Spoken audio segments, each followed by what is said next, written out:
Hey, what is good everyone? Hope you're all doing fantastic. In this video, I want to make a full video dedicated towards the DJI Go app. Now, the reason why I'm covering this video because there's a lot of new drone owners, especially right now during the holidays, and even some current DJI owners don't know about these stuff. And so for this video, I feel like it's necessary to cover all these important features that every DJI drone owner needs to know. I'm talking about like ways you could quickly locate your drone if you would to accidentally lose it, and nifty tricks here and there that will help you have a better experience when piloting your drone.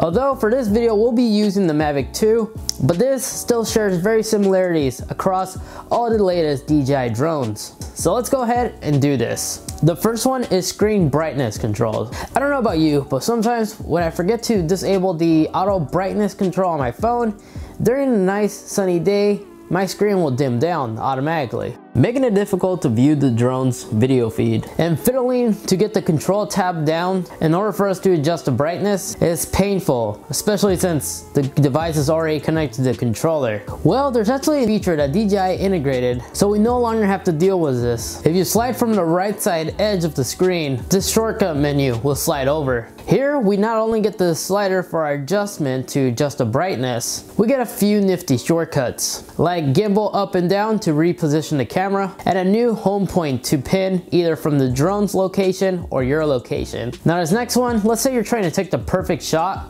but all this HUD information is in the way, making things difficult to line it towards the shot. Well, if you tap the screen in the center and slide up, it will take you to full screen mode. And if you see on the side, you still get your battery information. And once you're done, you could simply tap the screen and it'll bring you back. But while we're at the subject of battery life, for the Mavic 2, they changed it where the controller will no longer automatically charge whatever device you have plugged in.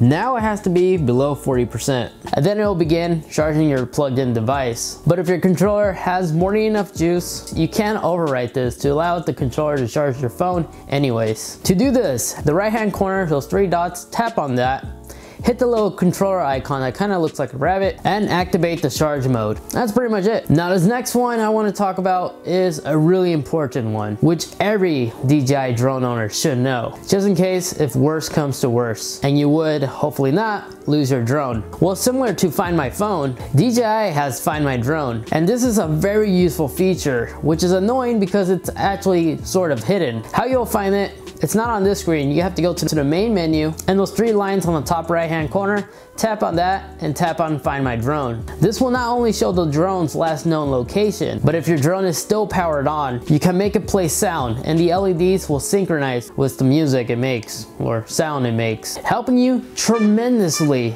during your search and rescue missions. You'll be surprised how many YouTube videos I've seen of people who lost their drone and didn't use this during their search and just waited until their drone died. So this last one I want to cover is the attitude indicator. You can switch to this by simply tapping the little crosshair icon that looks like a crosshair on the map, and it will bring you to this. What this thing does is very useful if you understand the basics.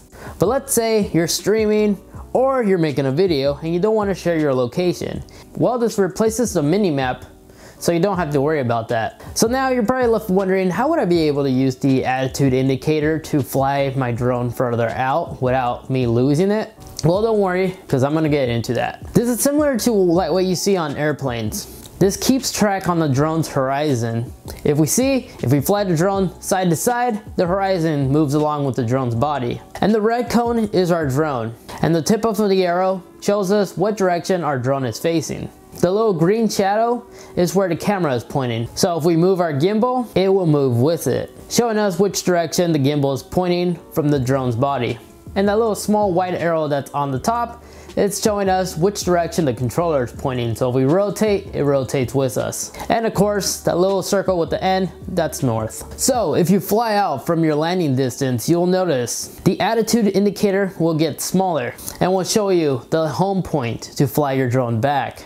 Now if you switch to the sport mode on the other hand, it will show us the percentage of power our engines are using. Think of this like vehicles RPMs, just without the consequences. And that's basically it on how you could use the attitude indicator whenever you're streaming or something. So now this last one, well, that was the last one, but this is gonna be a bonus just in case you're not aware about this. Although I know I did cover this on previous videos of mine, but most of you guys might not know, so I might as well do it. On these new Mavic, if you hold down the screen, this little blue circle will pop up. And if you move it side to side, this little blue arrow will follow. You're basically moving the gimbal without needing to reposition your drone. I personally like using this. It allows us to be more creative on our shots. Well, there you guys have it. I hope you guys enjoyed and found this information really informative. If you did, I would really appreciate if you could smash that like button as well as subscribe to the channel. Share this video to a friend that you know who lost their drone. That little Find My Drone feature would have probably helped them. But as always guys, take care and I'll catch you guys in the next video. Peace.